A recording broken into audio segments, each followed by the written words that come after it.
From the castle in Owings Mills, Maryland, it is the Banner Ravens podcast. Paul Mancano and Jonas Shaffer here on a Wednesday in August. We are less than 3 weeks away from the start of the 2025 regular season.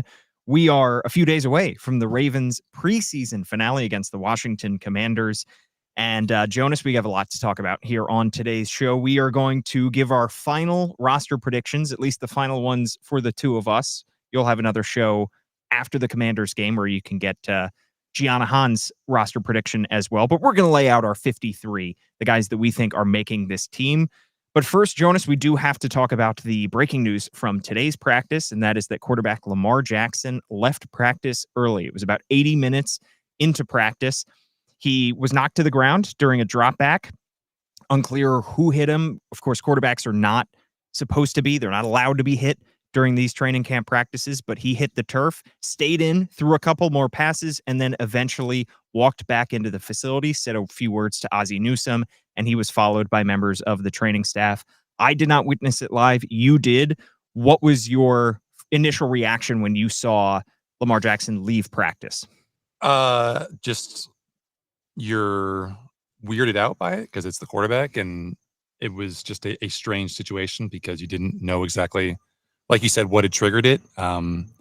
His last throw of the day was probably his worst one. It's a simple check down to Keaton Mitchell in the left flat, and he just kind of dirts it to him while he was wide open. So he goes back to the huddle. They change the different teams. They go from the starters to the backups, and Lamar's kind of lost in the shuffle. And then I look over again and see a figure with a single-digit jersey walking over the length of the field with Scott Elliott, who's the Ravens strength and conditioning coordinator. And typically, we should note, not the point person for injuries because he's not the guy who would be able to diagnose something or treat something on the field. So you see him walking across, and then you see the jersey number come into focus, and it's Lamar Jackson, and he's walking away from the team while the 11-11 drills continue. So again, like you said, we didn't really see what happened. We saw him just kind of fall in a pile. The Ravens said he was stepped on. The Ravens said he was fine. You mentioned he walks past Ozzie. If it is a situation where he's fine, that would make sense, where he's just stopping to have a quick chat with this guy who he respects, who we can have a quick conversation with, like, what happened out there? I got stepped on, I'm fine. And then walk back into the facility. But obviously they would exercise some patience, exercise some caution rather, by having other members of the training staff come out there. Andrew Tucker, who's the Ravens head medical guy, was among those who followed him into the building, I'm sure, to check him out. So you go from there. We tweeted out, we're waiting for Todd Monken to talk because John Harbaugh, this is not a day where he was scheduled to talk, so he's not talking. And then before we get up there, before Todd Monken gets up there, a Ravens spokesman comes over and says, I know you guys are going to ask about Lamar. He's fine. He was stepped on. And then we just kind of move on from there. What else would you have to see the rest of the week in terms of Lamar's absence for you to think this is anything worse than a simple Lamar was stepped on and he's okay? Well, I mean, it just starts with whether he's back at practice tomorrow.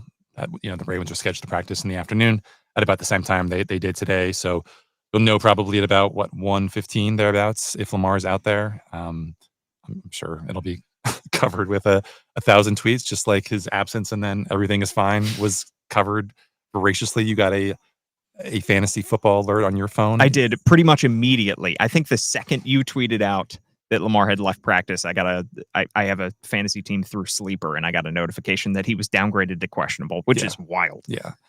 I mean, like, there are a number of different stages that we're going to go through. Right now, we're at DEFCON 5 in terms of the severity in our minds about what this could be, because we're trusting that the Ravens are correct in saying that Lamar's fine, that all it was he was stepped on. It wasn't really all that close to the end of practice where it'd be like, all right, we've seen enough, let's just call it. But we're going to get the Ravens tomorrow. Hopefully Lamar's out there. If he's not, we can ask John Harbaugh about it. If we don't get a straight answer from John after Thursday's practice, then we can ask him after Saturday's game. If we don't get a straight answer there or any kind of clarity, then again, the Ravens will return to practice, I believe, on Monday. So I think there will be 3 practices next week at which we should be able to see him. And if still there is no Lamar Jackson, then obviously you're talking about everyone being on Lamar watch, because the next week is game week for the Bills, and that is when the DEFCONs start to ratchet up a bit. We're not anywhere close to DEFCON 1, but obviously you do kind of hold your breath with Lamar, and we saw him flexing his wrists at one point after the throw. I don't know if that was just something reflexively that he did. Obviously, that wouldn't line up with him just having a foot stepped on, but it doesn't take much for someone to just kind of bang their hand on someone's face mask, on someone's helmet, on someone's shoulder pad, and have something bend the way it shouldn't. So, knock on wood. Hopefully, everything is good. But obviously, this offense would be a lot better with Lamar Jackson than with Cooper Rush. Yeah, you don't say. Leading the charge in Buffalo. It doesn't take much for us to panic, for Ravens fans to panic, to see a news alert come across their phone and worry. Yeah. And especially given what we've seen from the backup quarterbacks, and the one backup quarterback that, spoiler alert, we expect to make the roster, which is Cooper Rush, given that he has had a pretty dismal training camp, has not looked great in the... 2 more interceptions today. Not good. Obviously threw 2 interceptions, whether they were his faults or not. He threw 2 more interceptions in this Ravens' second preseason game against the Cowboys. It has not been a good summer for Cooper Rush, and pretty much anybody that you were going to have backing up Lamar Jackson, you're going to take a massive, massive step down in quality when you go from that guy, from Lamar Jackson to that guy. But especially the way that Cooper Rush has played, and especially considering the first game of the season is in Buffalo against the team that knocked you out of the playoffs, you'd like to have Lamar Jackson there. But like you said, Jonas, we're not at DEFCON 1 yet. And, the Ravens have told us in the past about situations with Lamar where he's maybe sick and unable to practice, or leaving practice early because of sickness. Obviously, he missed some time last year with a sickness, and the Ravens were good and accurate about when exactly he would be back or why exactly he was missing. But then there have been some other times, for instance, Mark Andrews last year, where I think it was about middle of August, he gets into that car accident, and I believe the wording on the team statement was that he didn't suffer any apparent injuries, and 2 weeks go by and no Mark Andrews in practice. And obviously that happened early enough in training camp where it really didn't endanger his availability for the start of week 1, but certainly the Mark Andrews who started that season on the active 53-man roster was not the same guy who ended it in terms of his physical readiness, his explosiveness, all that stuff. So obviously very different, being stepped on, getting into a car crash. But again, there are kind of, I don't know, there are levels to these things. Absolutely. Well, we will have continuing coverage of this. Jonas Shaffer, Gianna Hahn, Kyle Goon will have you covered on thebanner.com, where you can subscribe $1 for 6 months. Great opportunity to drop our newest, and by newest, I mean only soundbite. Exciting stuff, Jonas. So excited when John Harbaugh gave us that wonderful piece of audio for us to use from now on. Get used to hearing that. Get ready, buddy. Get ready, buddy. All right, our word of the day. That's right, Jonas. I'm keeping it going. Minutia. Definition: a minute or minor detail. Now, according to Merriam-Webster, minutia was borrowed into English in the 18th century from the Latin plural noun minutiae, meaning trifles or details. The reason I bring up minutia, Jonas, is because we are going to get into the minutia of the Ravens' final roster decisions. They have until this Tuesday, August 26th at 4 o'clock to make their final determinations on the 53 guys that they intend to start the season with. And we have already given you our expectations for who the starters will be. We pretty much know who everybody will be in terms of the starters, and we know a lot of the backups, but it's these final roster spots that are yet to be determined. And that's why we're going to give you our projection as we see it now. Jonas, should we start with the offensive side of the football? Sure. Yeah. I mean, obviously we came into camp not really knowing whether Andrew Voorhees and Daniel Faalele would finish the job and reclaim, or I guess claim, those starting jobs. Obviously a much, not really a competition at either, but I guess a much closer competition at left guard than at right guard, considering we never really heard about Ben Cleveland or obviously Emory Jones ever being in the mix there to displace Big Dan. So we know who's going to be at left guard. It's Andrew Voorhees. We know who's going to be at right guard. It's Daniel Faalele. We know that it's going to be LeJontay Wester making this roster as the 6th wide receiver by virtue of his punt return skills. But now there are a bunch of other questions around the margins, and they happen to do with, how many running backs they're going to take. Is Isaiah likely going to make this team because of his injury situation? He's going to make the team, but is he going to make the active roster for week 1? Right. And then just, are they indeed only going to keep 9 offensive linemen on this initial 53? Yeah. Let's start with the quarterback spot. Obviously, we have the 2 quarterbacks here, Lamar Jackson and Cooper Rush.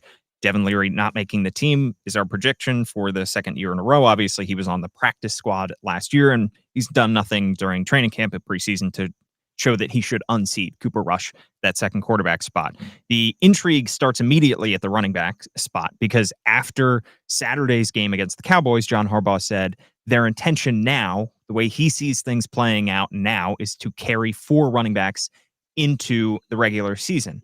Now, our good friend of the Banner Ravens podcast, Ryan Mink, pointed out that that could include Patrick Ricard, who is listed oftentimes as a running back, listed on the initial 53 last year as a running back. However, the way that question was asked, the way that John Harbaugh answered it, to me said they're taking 4 true running backs, not counting Patrick Ricard, who's obviously more fullback, tight end, whatever you want to call him, but not a true running back.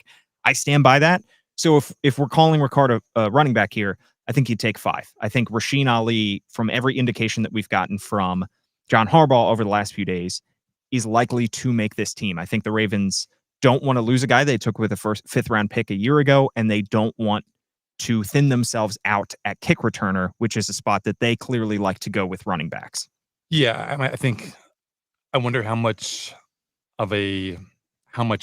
weighing on the scales John Harbaugh is doing with that, if that is indeed something that comes into reality here, because Ravens special teams last year were not good, and it wasn't just the kicking situation. They weren't explosive in the punt return game. They weren't explosive in the kickoff return game, and obviously with the dynamic kickoff rules being changed, where now a touchback pushes you out to the 35, we're going to see more kick returns actually brought out this year. But still, you are talking about potentially, maybe they see Rasheen Ali being able to contribute in other special teams phases, but just looking at the math last night, like through these first 2 weeks of the preseason, teams are averaging about 4 kickoff returns per game. So are you making a spot on the 53 for a guy who's going to do just those 4 snaps a game? And it's possible that based on where kickers kick, like you only get half of those. So you only get 3 of those 4. And what is the marginal benefit to keeping Rasheen Ali as opposed to making space for another guy and, giving that spot to Keaton Mitchell or to Justice Hill or Tylan Wallace or whatever? I know that the Ravens want to be better on special teams. They have to be better on special teams this year, but it was still surprising. And it still is surprising that 4 running backs, not including Pat Ricard, would be the move there. And, like we talked about after the game Saturday, I guess we have to allow for the possibility that this is all just posturing and this is John Harbaugh's way of, putting up a for sale sign on Rasheen Ali and saying, if you want this guy who can help out some of the teams that have lost running backs or are worried about their running back depth, here's a guy who has been able to make some moves in the open field, has some nice, breakaway speed, doesn't really have any of the fumble problems that I think caused his stock to drop in the pre-draft process the way he did 2 years ago. So we'll see. We'll see if it is indeed going to be 4 running backs. 6 days away from finding out for sure. It would be really difficult to sit here and predict a trade. It's so hard to predict those in general, but if they were to make a trade, I think that they would look to target, probably wouldn't be able to recoup the 5th round pick that they sent out, that they used on Rasheen Ali, but maybe a 6th or 7th, maybe a pick swap, maybe a player for player trade. They get back a offensive lineman perhaps. But at this point, we are projecting that the Ravens will keep Rasheen Ali. I have the Ravens going with 6 wide receivers, as they did last year. Zay Flowers, Rashad Bateman, DeAndre Hopkins, Tylan Wallace, Tez Walker, and LeJontay Wester as their punt returner. Don't think there's much controversy there. The big question is, will Isaiah likely be put on IR to start the season? Obviously, he goes down with that injury a few weeks ago. The question, after he has the minor surgery, the question is, after he fractured a bone in his foot, the question is whether he will be ready to start the season, or if the Ravens have to keep him on the shelf for the first 4 weeks. And if he's not ready to start the season, I think we're talking about 2 tight ends. Yeah, I just think that, in talking to Jeff Zrebeck today, he mentioned that, Marlon Humphrey, what was it, two summers ago at this point, when he hurt his foot in training camp, and the Ravens were hopeful that he would be back for the opening weeks of that season, and he wasn't, but they still kept him on the 53 rather than putting him on IR. And listen, I would imagine that actually, I wouldn't say. We don't really know where Isaiah Likely is in his recovery because we haven't seen him out there. We've seen him kind of on the periphery of the facility, just watching practice sometimes. But the best way to get ready for football is by practicing football. And if the Ravens put him on IR, then that means that he's going to be restricted to just basically strength and conditioning workouts and stuff on his own until after week 4. And so you're kind of kneecapping yourself in 2 ways. First, by just taking this guy who could be, let's say full strength by week 2, by week 3, and also just taking the ability for him to reacclimate himself, even if he isn't ready fully until week 5. Then you're taking that ability to just get those game-like reps away from him, and that could be significant based on just how you want to reestablish yourself as a route runner, how you want to reestablish your chemistry with Lamar Jackson, all these important things that go into practice. So I think it's probably more likely than not that Isaiah Likely is on that initial 53 because of the hope and the expectation that he can contribute at least in practice over those first 4 weeks. And but they know better than us than kind of where he is in that timetable. So if he does make the roster, and you do want to go with 25 guys on offense, that would leave 9 spots for the offensive line. And John Harbaugh said on Monday that the plan is to go with 9 offensive linemen, 1 lighter than what we've seen in previous years.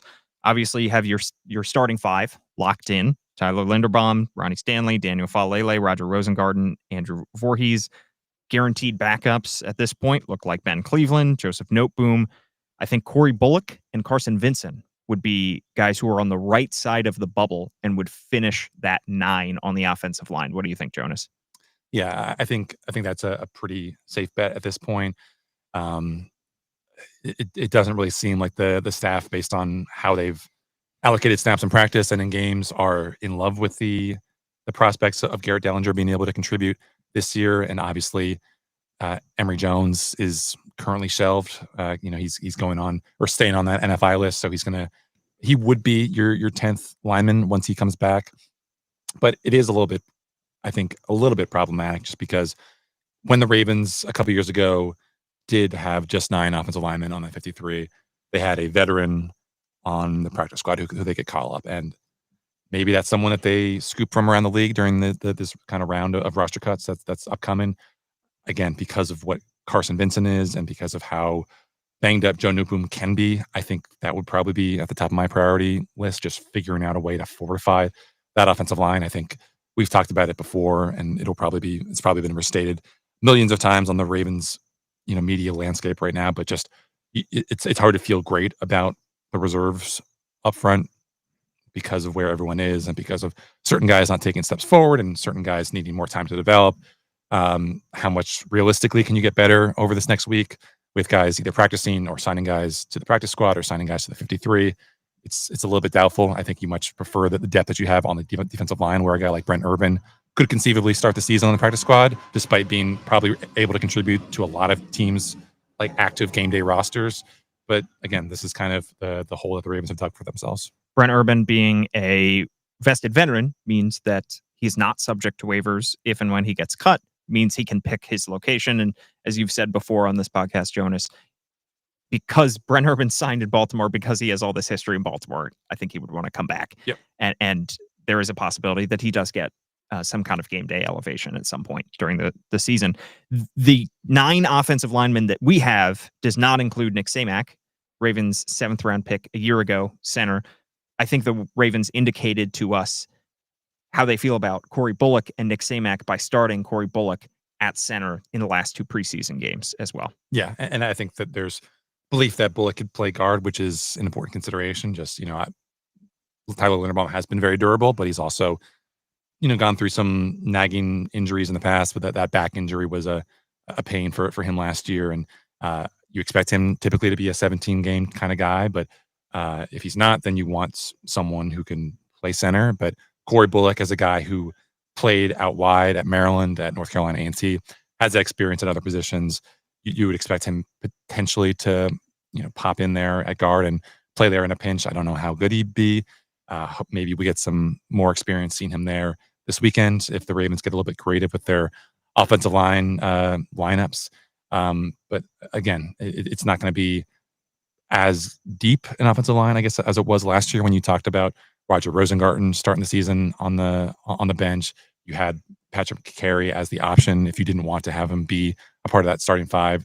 There's no one there who I would trust to that level. But again, there's a reason why he got paid the big bucks to go to the Jaguars. So that's the 25 guys on offense. Let's talk about the 25 guys that we have the Ravens taking on defense. Start with the defensive linemen.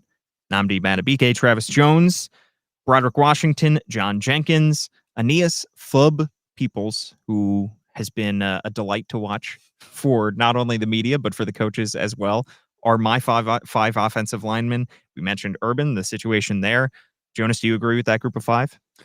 Yeah, I think so. I don't think John Jenkins has been especially strong in preseason, but I think just based on his track record, it's probably more likely than not that they keep him. I think, you don't really know about his pliability in terms of in like Brent Urban terms. Like, is he a guy who the Ravens say, we like you, but not to the point where we're willing to keep you on that? Like you.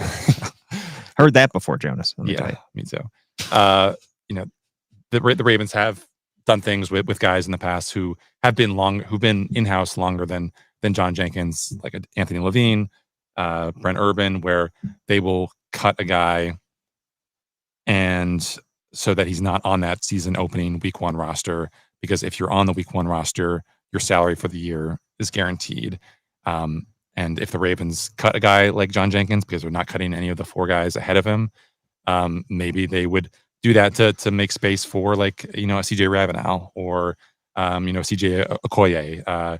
Obviously they like Jason Jones, they're big guy inside. There's a lot of really promising young pieces there.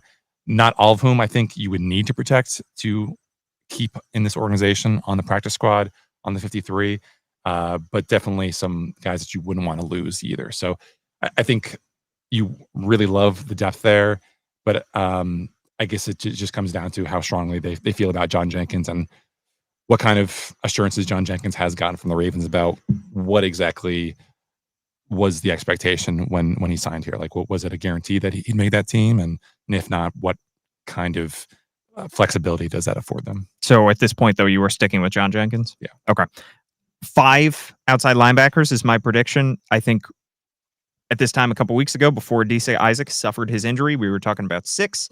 Fortunately, Adisa Isaac will start the year on the injured reserve. So we're looking at Adafe Owe, Kyle Van Noy, Mike Green, Tavius Robinson, and David Ajabo taking that final spot.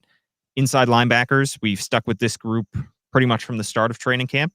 Looking at Roquan Smith, Trenton Simpson, Jake Hummel, their special teams ace that they signed, and Teddy Buchanan. So that would leave 11 spots for the secondary. I just threw them all together into one because whether one guy's a safety, a cornerback, you can quibble with some of these designations. But 11 guys in the secondary. The locks, obviously, Marlon Humphrey, Nate Wiggins, Jair Alexander, assuming he is healthy, and we haven't seen him in a little while. Chidobe Awuzie, Jalen Armour Davis, Kyle Hamilton, Malachi Starks, Sanusi Kane, TJ Tampa. Then the last couple spots here, Jonas. Last year's training camps, preseason darling, Bo Braid, undrafted free agent last year out of Maryland. And then this year's preseason darling, undrafted free agent out of Louisiana Lafayette, Reuben Lowery. I have the Ravens keeping both of those guys. Do you agree with that? I do. And we should correct the record. Reuben Lowery went to Tennessee Chattanooga. Sorry, who am I thinking of? Keon Martin. Keon Martin. Yeah, that's right. It's Keon Martin on the wrong side of the bubble. Yeah, I think probably the most interesting roster pinch here is just in that back 7, just between the inside linebackers and the guys in the secondary. I agree with you that I think it is going to be those 4, but obviously Jay Higgins has made a big push for prominence this preseason. Jay Higgins the fourth. Jay Higgins the 4th. Roy Jabaz. Jay Higgins the 4th, according to Wikipedia, which is not the name I expected for him. Jabaz. Yeah. Jebaz for his actual, or his middle name, I guess. Awesome. And that's why he took Jay? Yeah, it's got to be. All right. Obviously, a lot of plaudits thrown his way. I think he's done very well on the PFF scores. We talked to Zach Orr about him today. He said that he's a guy who, should have been drafted, was highly productive at Iowa. He's a guy who the Ravens think can play in the league for a long, long time. But again, you really, I think, have to do a lot to kind of change people's priors in this kind of situation. Like, has he done enough that the Ravens are sufficiently concerned about another team sniping him off the waiver wire if the Ravens do indeed cut him? It's gonna be interesting to see just what happens there. He's been able to contribute on defense. Obviously, he's had been a magnet for the ball. He's been able to contribute on special teams. But do you value him more as being like the 53rd man on that roster over someone like Bo Braid, who has at this point more of a track record of being a productive special teams player, even if his ability to contribute on this defense might not be as significant as Jay Higgins based on what we've seen so far? That's, I think, where it comes down to. Just what kind of coaches are the kind of arguments that coaches are going to be willing to make for these guys to get up on the table, say, I really want this guy. Look how good he was when he started. Look how much better he is right now. Just imagine what he could be after a couple more weeks under our guidance here. So it's gonna be really interesting. I think Keon Martin's in the mix based on just the early first string reps that he got against Dallas. That was eye opening. Obviously, he had that very impressive stretch early on with the tackle for loss and then the safety. But it's the Ravens have this long history of undrafted guys doing very well at inside linebacker. I'm just of the opinion that based on how durable you are at inside linebacker and how many injury concerns you have at cornerback between Cheeto, Jair, Marlon's gotten it banged up, Nate Wiggins is still kind of slight for the position. I would much rather invest 53-man spots in that secondary than in the off-ball linebacker spot. Yeah, me too. So that's the 50 on offense and defense. That leaves 3 specialists: Tyler Loop, Jordan Stout, and the Lamar Jackson of long snappers. Nick Moore making the team. That's our 53 at this time, but we have the right to change it at any time, Jonas, based on what could happen. And I wonder if there's anything that could happen Saturday afternoon against the Commanders that would change your mind in terms of how the Ravens use these guys and who gets the bulk of snaps. Is there anything that you would be watching the game for and say, all right, well, maybe I was wrong about this 53. Maybe I should swap this guy for that guy? I guess just look out for the rotations in the secondary early on. Is Keon Martin continuing to get first team reps? Is Bo Braid mainly relegated to second half duty? Is Reuben Lowery getting a lot of snaps or very, very few? That's also something that I think is interesting. Just when you get to these guys who are on the bubble and have been promising, and the Ravens maybe want to hide, that could be a sign that they are headed for the practice squad because they don't want them to showcase their abilities even more to teams whose only access to these guys, because they're not at camp every day like us, is just watching them on the 1 or 2 games of preseason film that they have. So obviously you have to have enough players to be able to do a game that has as many plays as 70 to 90 for offense and defense. But it's always interesting to see just how these coaches shuffle things up or not in these preseason finales, because you could say the Ravens, we know they're probably going to roll with the same amount of starters that they've been going with, but they could also dial it back even further. Like, Nate Wiggins didn't play in the preseason finale last year. Do we need to see Malachi Starks out there? Yeah, exactly. All right. We have that game on Saturday in where exactly? Landover? Maryland? Northwest Stadium, as they've changed their stadium name. I'm excited to see Josh Johnson under center. He started the last preseason game for the Commanders, and then backing him up, perhaps the handsomest man in the NFL, Sam Hartman, the guy who has dazzling TikTok feeds across the nation. And no one else. Certainly not with his passing ability. Josh Johnson, 39 years old. 39 years old and still kicking. Keep getting those checks, man. Good stuff.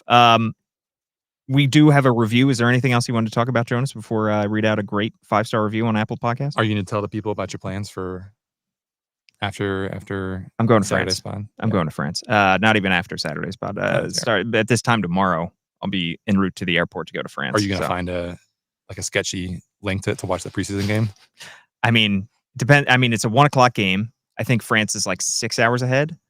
So I think my girlfriend might break up with me if I'm sitting down to dinner It's a noon game, by the way. On like our second night in Paris, and I'm bringing up There is nothing more romantic Devin Leary on my phone than eating like a plate of fine French cuisine under the sparkling Eiffel Tower lights as you grind Devin Leary tape. It's nothing more Sweetie, romantic. look at this drop back. The ball is out. Your lips to her ears, let me tell you. She would love that. All right, let's read out a review here. And by the way, while I am gone, that doesn't mean that we are stopping the Banner Ravens podcast. I come back right before the season starts, so we'll have episodes then. But in the meantime, Gianna Hahn will be co-hosting the show with Jonas Shaffer, nice enough to step in my shoes. So if anything goes wrong, you can blame Gianna. Review on Apple Podcasts, Jason T. 1983. Last time the Orioles won a World Series. Had to mention them. It was so close. It was so close. Threw it. What do you think of Felix Bautista's injury? Says, great Ravens show. These guys run a great show. They give a solid football analysis while also providing some funny stories from inside the building. I enjoy their podcast, and I've been able to learn more about the Ravens and football in general. Thanks, guys. If you write us a 5-star review, I'll read it out here on the show. You didn't mention the Genghis Khan knowledge that we've been dropping. We have been dropping. You, in particular, have been dropping some serious Genghis Khan knowledge. In preparation for France, by the way, I've been listening to a Napoleon audiobook. Ooh. Currently learning a lot. Did you know that he's in Egypt as we speak? The Napoleon complex is overstated because he wasn't actually that short. He wasn't that short. He just surrounded himself with guards who were much taller than him. Yes, he also had a weird complexion. He was not liked by his wife. I'll tell you that much. I didn't watch the Josephine Napoleon movie. I didn't either, but I love Joaquin, but yeah, I'm not going to watch a 3-hour historical drama that people said was not very good. Yeah, I heard it was not that good anyway. He Josephine was not his biggest fan. He had a interesting guy, really interesting guy. Apparently had a. All right, don't even get into it. Yeah. At Jonas_Shaffer is his handle. I'm at Paul Mancano and at All Banner Sports. Subscribe to the Baltimore Banner, $1 for 6 months. Subscribe to the Banner Ravens podcast anywhere that you get your podcasts. Thanks so much for tuning in. Maybe as just like a very appropriate pivot for this podcast, instead of comparing Lamar to like what is his NBA analog in terms of playoff shortcomings, should we just find like the historical comp that best encapsulates Lamar? Yeah, sure. I'll think about it. Okay. As our podcast pivots away from me, by the way, for the next 2 weeks, I am wondering if Gianna is going to bring in the "it is" at the start of the podcasts. Should she be the one who's opening things off? Wow, I don't know. Are you going to? We haven't talked about it. Okay. Would you start out with "it is"? No, you can't do it. I'm gonna do a contraction. It's all right. Thanks so much for tuning in. For Jonas Shaffer, I'm Paul Mancano. We'll catch you next time.